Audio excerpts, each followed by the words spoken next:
notre mana pour le tourisme, l'avenir de notre Finnois.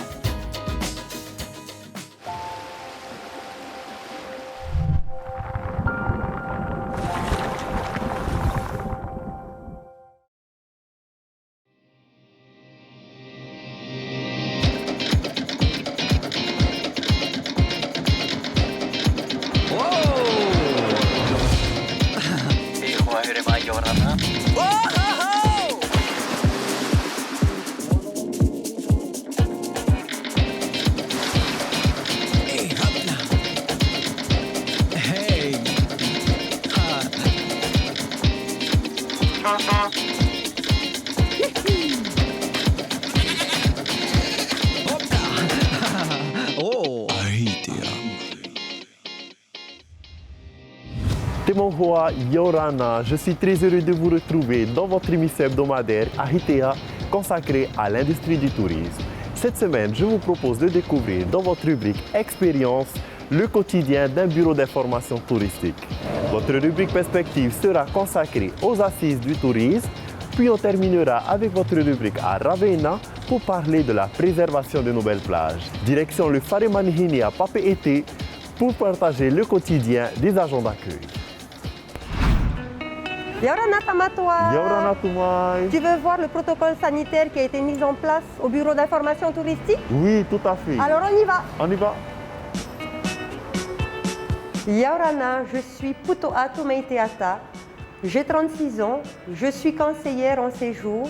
Je suis dans le tourisme depuis une dizaine d'années. Mon petit dicton, donner sans jamais rien attendre en retour.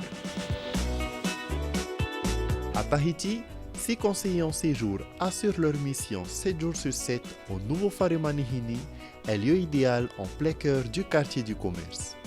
Les visiteurs sont toujours accueillis avec le sourire polynésien et renseignés sur les sites touristiques, les activités et les excursions qui peuvent être proposées à Tahiti et dans les îles. Thomas, parlons de ton activité au sein du bureau d'information touristique au quotidien. Alors au Faremanihini, nous avons le plaisir donc d'accueillir et d'informer le touriste, mais aussi le résident, ne l'oublions pas. Et justement par rapport à cela, quelles sont les procédures barrières que vous avez mises en place? Alors il faut savoir qu'au sein du Faremanihini, nous avons mis un protocole sanitaire strict afin de recevoir les touristes dans de bonnes conditions. Super, donc qu'est-ce que tu m'as réservé pour aujourd'hui? Donc d'abord le protocole sanitaire, ensuite comment accueillir et informer un visiteur, et bien sûr après, comment désinfecter après chaque passage. Mais avant ça, je vais te demander de changer ta tenue. Pas de souci, on y va? On y va!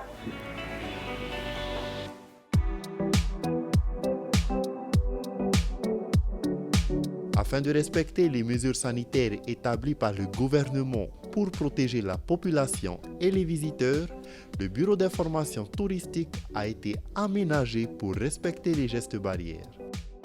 Le vaste espace du Faremanihini permet d'accueillir les visiteurs en toute sécurité.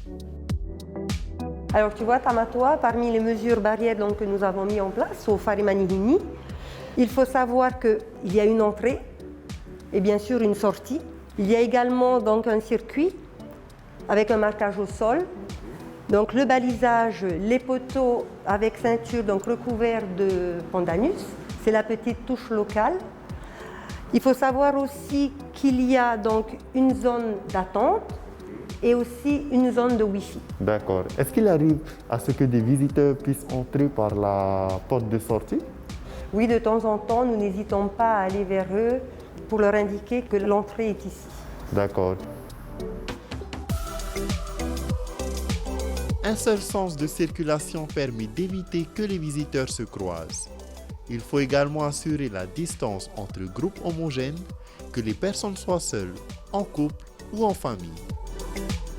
Tahiti Tourisme accueillait en moyenne 50 000 visiteurs par an. Ils sont bien sûr beaucoup moins nombreux depuis le début de la crise sanitaire. Il s'agit désormais essentiellement de résidents nouvellement arrivés. Alors Tamatoa, nous sommes dans la zone d'entrée. D'accord. Le visiteur entre, on l'invite à se désinfecter les mains. Un petit panneau avec notre mascotte Hina pour le rappel des gestes barrières et à savoir que le visiteur doit obligatoirement porter un masque. D'accord. Et quelle est la capacité d'accueil en temps normal? Alors en temps normal, la capacité d'accueil est de 12 personnes. Avec la crise sanitaire que nous traversons tous, nous ne pouvons accueillir que 6 personnes au sein du Farimani-Hini. Est-ce qu'il arrive à ce que vous accueillez plus de personnes et comment vous vous organisez dans ce cas-là? Parfois, ils arrivent en groupe et à ce moment-là, nous leur demandons une personne pour représenter la famille ou le groupe de personnes. Super! Il est temps pour moi de mettre en pratique cette procédure d'accueil. Et ensuite de renseigner les visiteurs tout en respectant le protocole sanitaire. Yorana, bienvenue au Farimani-Hini. Si vous pouvez vous désinfecter les mains et ensuite suivre le marquage au sol pour vous placer devant le comptoir. Il demande des informations sur les activités terrestres et nautiques, sur l'hébergement, sur les moyens de transport, mais aussi sur la restauration. Tamatoa, concernant l'information aux visiteurs, nous ne mettons plus à disposition les brochures. D'accord, Nous leur donnons une brochure, une carte, selon leurs demandes. d'accord. Tamatoa, comme tu peux voir, le comptoir est assez large, donc on respecte bien la distanciation entre le visiteur et nous. Il faut aussi que tu saches que pour les guides, s'il y a quelque chose à écrire ou sur un plan, c'est nous qui le faisons, donc avec notre stylo, pour éviter tout contact. Ou alors, ils utilisent leur propre stylo. Ok. Visitez la mairie, le marché, la cathédrale, le jardin de l'Assemblée, les parcs Bougainville et de Paoufei, ou encore le musée de la Perle. L'offre touristique est variée à Papeete. Il faut présenter plusieurs sites pour satisfaire le visiteur. Tamatoa, après chaque passage de visiteur, nous désinfectons le comptoir, donc avec ce produit pour bois. Ok. Cet autre produit, donc un autre désinfectant sans rinçage pour les poignées de porte. D'accord. Je te laisse faire. Super, il n'y a pas de souci. J'effectue un nettoyage renforcé du comptoir et des poignées, mais également des assises des espaces communs. Tout ce que les visiteurs touchent est désinfecté après leur passage. Il est également recommandé d'avoir une bonne aération des espaces et de vérifier le bon fonctionnement des climatiseurs. Grâce au strict respect des gestes barrières, le nouveau Farimani-Hini en face du quai des paquebots peut continuer à renseigner et orienter les touristes et les résidents. Il est l'heure pour moi de faire le bilan avec Toumaï. Alors Tamatoa, comment as-tu trouvé ta journée au Farimani-Hini? J'ai bien aimé, j'ai vu qu'il était important de rappeler les gestes barrières au sein du bureau d'information et surtout de les respecter. Mais c'est toujours un plaisir de les accueillir, de les informer, afin qu'ils puissent passer un séjour inoubliable dans nos îles. Toumaï, je te remercie énormément pour cette journée. Maruru Meitei Tamatoa. On se voit une prochaine fois.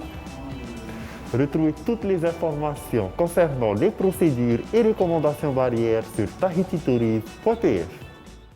Les équipes s'adaptent bien au contexte et n'oubliez pas, le Farimani-Hini est aussi utile pour nous les résidents, pour les activités ou les excursions dans les îles. Maintenant, on va découvrir les assises du tourisme qui vont permettre de mettre au point la stratégie jusqu'en 2025. C'est votre rubrique Perspective.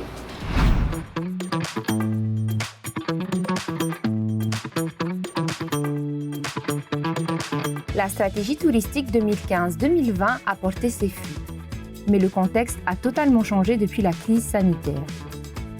Pour élaborer une nouvelle stratégie pour 2021-2025, le ministère du Tourisme a choisi de recueillir l'avis de la population. On a voulu concevoir cette nouvelle mission sur la base de la consultation des populations pour moins de raisons. Parce que depuis très longtemps, on dit qu'on n'est pas sûr que les Polynésiens adhèrent vraiment au développement touristique. Donc ça peut être un moyen de les sonder, savoir exactement si oui ou non ils veulent plus de tourisme. Et puis la deuxième raison, c'est que dans les assises du tourisme qui s'étaient déroulées en septembre 2019, où on a fait le point de la précédente stratégie, on avait ressenti des critiques comme quoi cette stratégie avait été faite un peu par des techniciens un peu dans leur coin. Donc sur la base de ces deux éléments, la ministre a dit pour la nouvelle stratégie, on va consulter la population, on va voir ce qu'ils pensent et à partir de là, on va construire la feuille de route. La mission s'est également adaptée à la conjoncture économique. Elle a été conçue en prenant en compte l'aide qui peut être apportée aux professionnels du tourisme avant de passer à une phase de développement. La ministre souhaite qu'en fait, dans la stratégie, il y ait deux sous-stratégies. Il y a une stratégie de relance, c'est-à-dire préparer les entreprises à la reprise économique, clairement. Et la deuxième partie, où on revient à ce qui était prévu initialement, c'est une stratégie de croissance, voir comment on peut développer, faire encore mieux que ce qu'on a fait sur la période 2015-2020. Les déplacements dans les îles pour consulter la population, les municipalités et les associations sont limités pour privilégier des solutions adaptées au contexte sanitaire. On va encourager les gens qui veulent organiser des débats et des forums à le faire au travers de visioconférences, voire sur Internet. Parce qu'il faut savoir, c'est que nous, justement, en réaction avec ces difficultés liées à la crise sanitaire, nous avons élaboré une plateforme Internet qui s'appelle FM 2025, qui va justement organiser ce qu'on appelle des chantiers collaboratifs.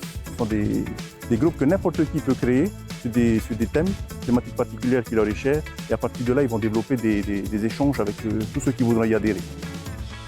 L'enjeu est d'attirer un maximum de participants sur cette plateforme accessible à tous. Grâce à un tutoriel très simple, chacun pourra donner son avis.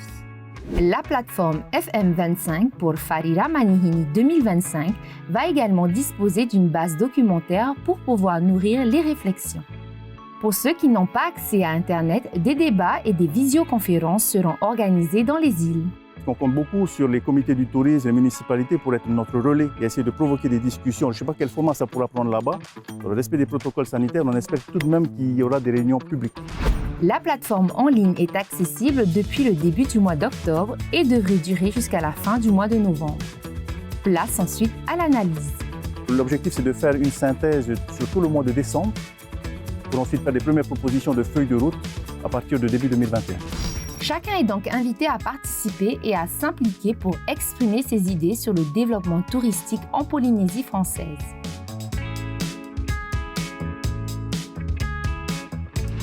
Le tourisme s'adapte sans cesse au contexte, un dynamisme encourageant.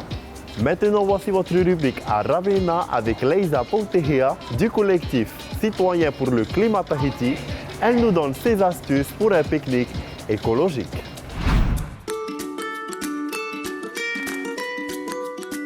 Yorana, vous avez envie de faire un petit geste pour la planète? Je vous propose des solutions pour faire un pique-nique zéro déchet, ou en tout cas le strict minimum, en famille.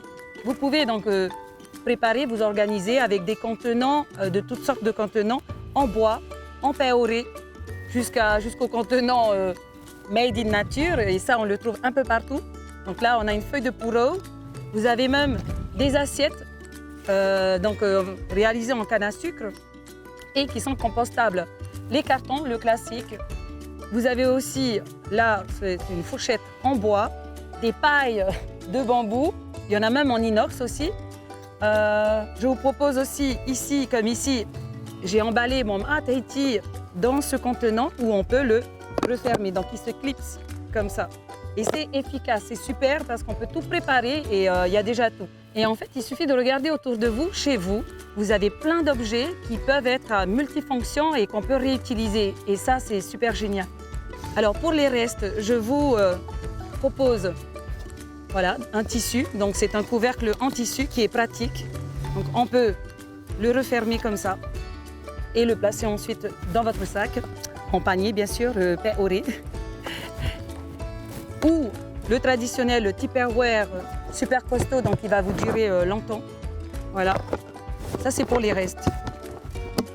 Et surtout, n'oubliez pas, ramenez vos déchets, ne laissez rien sur la plage. Et c'est la nature qui vous remercie. Nana! Temohoa, ce rendez-vous sur l'industrie du tourisme est terminé pour aujourd'hui, mais l'aventure Ahitea continue sur les réseaux sociaux. On se voit la semaine prochaine. Parhei et Fariri Atatou.